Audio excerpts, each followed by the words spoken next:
110 go extra. Don't let none stress you. Running through the mission.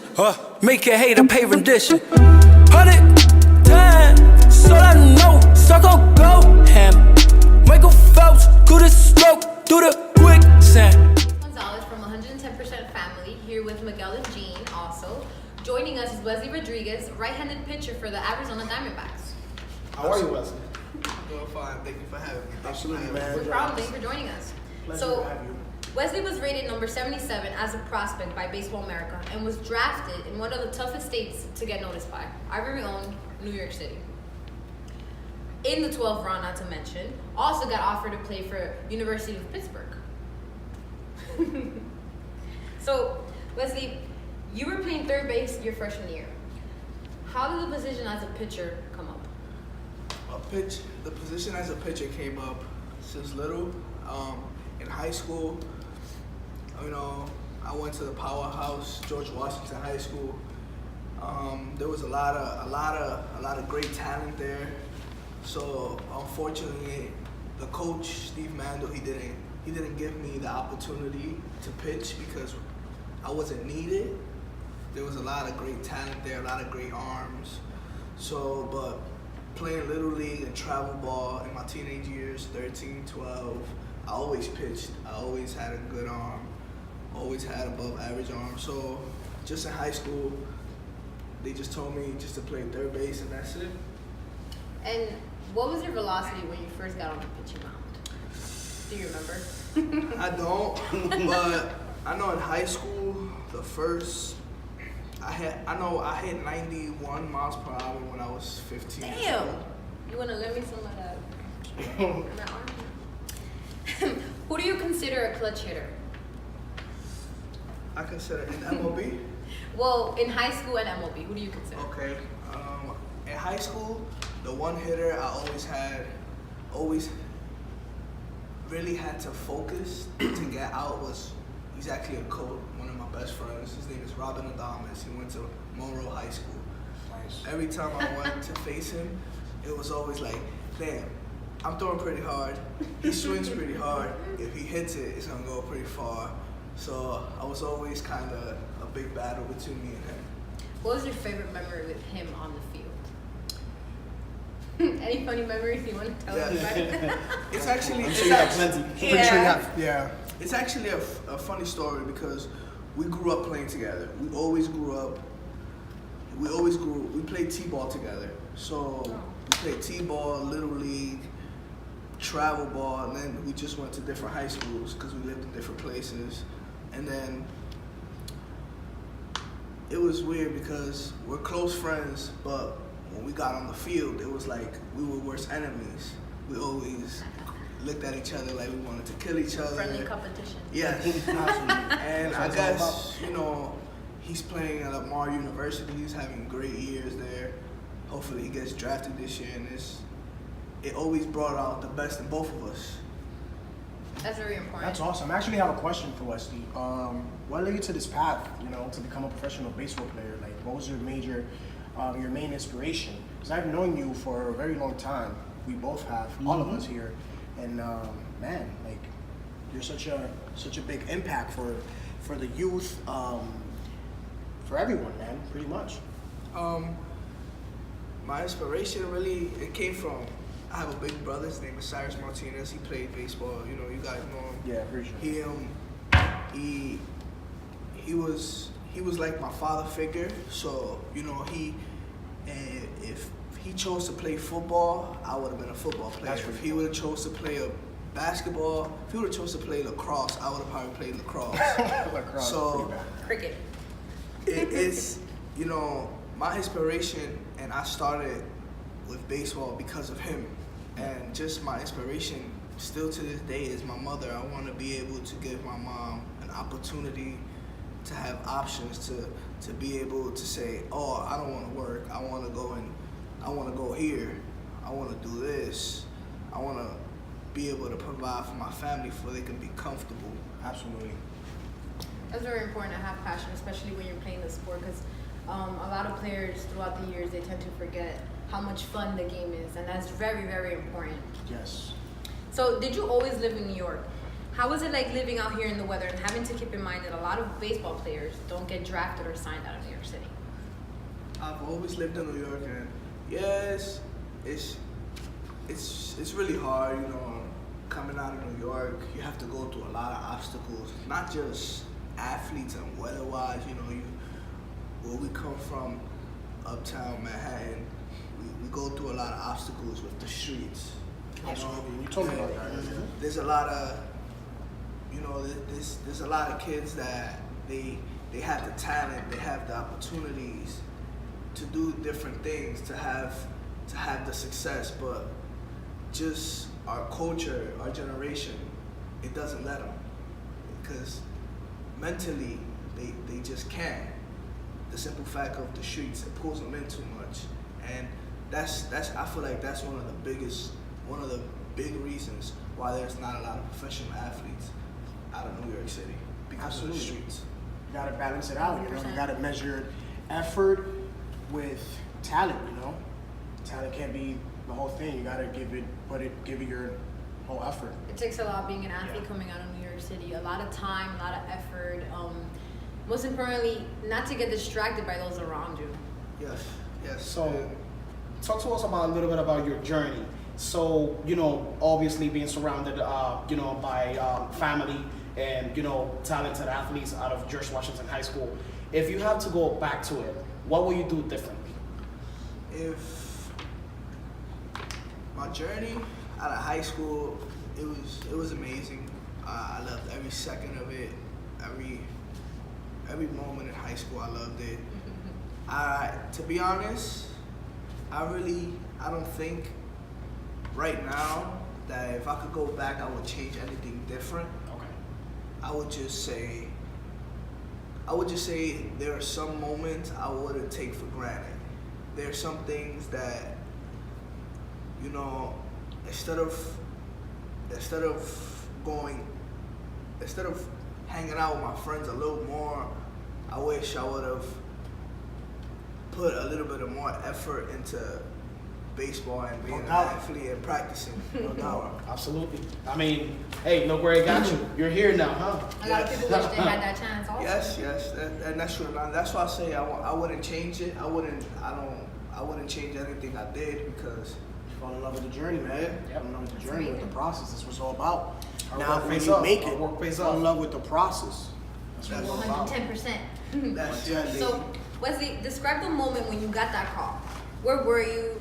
You know, you got the call that you got to play you had the opportunity to play for the Diamondbacks. What was the process like? I know like a lot of players from New York City don't really have guidance, I would say, because there's not a lot of, like I said before, opportunities here that they can grasp from and learn and pick up.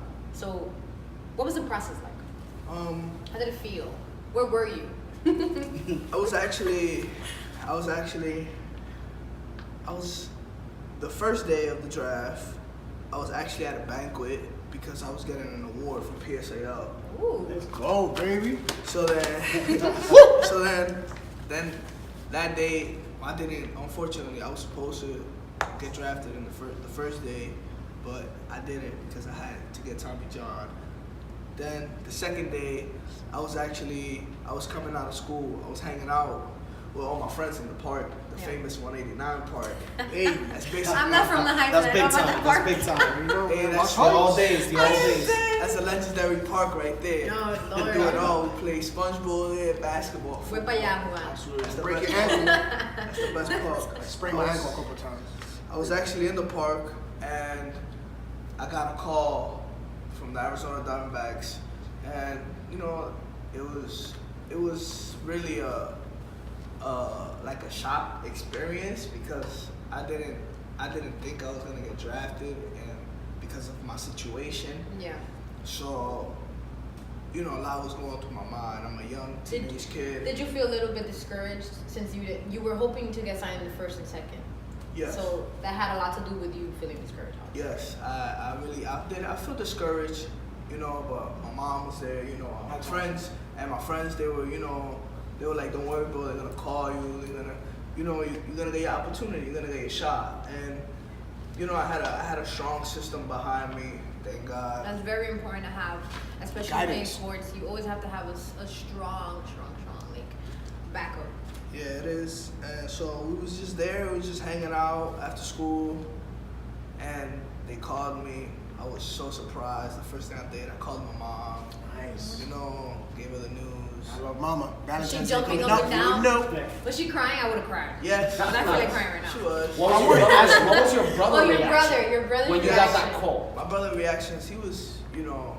Like he knew, he figured, Did he you knew. say anything about you know? celebrating? Like, oh, let's go. Let's have a few drinks. Celebrate. I feel like a lot of people around you knew that you were gonna get to regardless. I feel like they weren't worried Yes. as much as you were, but of course you were worried because your career is Yeah. what you worked for your entire life, so it's understandable, obviously. Yeah, like my brother, he definitely was happy for me. You That's know, great. he was like, you know, now it's when you really have to start working. You know, the job is not done because The job just started. it's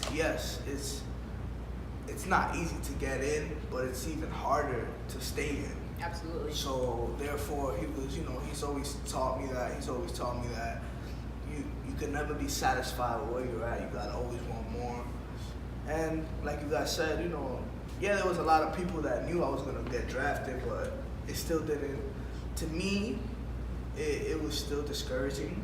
Yeah. I was still scared, but everything came out well. You know, my family was really happy. My friends were happy for me, and thank God, you know, I've been successful. That's amazing. What words of advice will you give other young athletes just like you that have the same dream to one day, you know, finally, you know, at least get an opportunity or a call from any draft team to be drafted one day or, you know, become a baseball player someday? What words of advice will you give them? What mentality do you think they should have Yep. to remain positive and stuff like that? Always. My brother always said, you work hard now and you have fun later. So in that words, he told me, sacrifice sacrifice in high school. There were a lot of times that, you know, I had chances to, instead of going to practice, going to hang out, do other things. Yeah. You know, as teenagers in the city, they're going out to parties, going to do this. Hookah bars. Yes, you know. Hookah deeks. You know, we in high school we're presented with all these obstacles that distract us from what we want. That we think, okay, if I do this today, I could go work out tomorrow. Yeah. But there's another kid in Texas and Florida, where these states where they have the majority of kids getting drafted and being successful, that the kids, they just all they know is like workout, school, and workout. And I just feel like that is the difference between Florida. Yeah, the weather and all that comes to play, but you have to put in the work. Everybody has talent. You know, New York City has a lot of talent in athletes. It's ridiculous. But I feel like that's the one thing we lack on. We get distracted with other things and we lose focus on what we really want. So the message I would give kids in New York City that sacrifice hanging out with your friends, sacrifice staying up at 3-4 in the morning.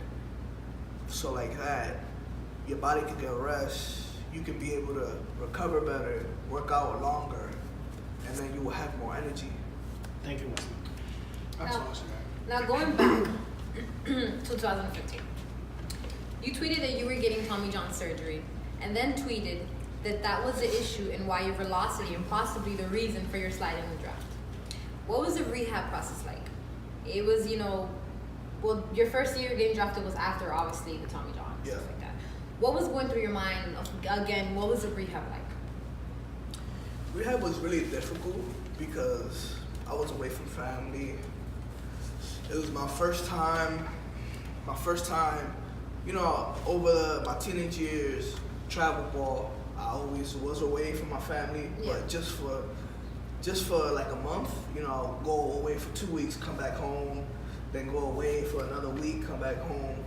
So I was always coming home, but this is my first time actually away from my home, from my mom, from my support That system. must have been hard. Yeah, mentally it was really hard. What went through your mind? What kept you focus? Because there's always one thing as an athlete that you have in your mind that keeps you focused. Like, okay, I gotta do this for such and such, or I gotta do it for myself. But you remain focused. What motivated you is what I'm trying to ask. To stay focused. What motivated me, like I said earlier, it was Your family, my mom, your mom, and your brother. Your brother has a major part. Yes, he does. My mom and my brother, they definitely motivated me. They motivate, still to this day, that's a motivation. I want to be able to provide for them and make sure that in the future, 5-10 years, they're comfortable. That's my motivation in high school, and that's my motivation today. Yeah. So, I know that during training you have to give up certain foods. Yes. So, obviously, so you can stay in the best shape. That's a tough one. Yeah, it's a tough one. So, Cheat days. what was the biggest, the hardest meal you had to give up? Arroz con pollo.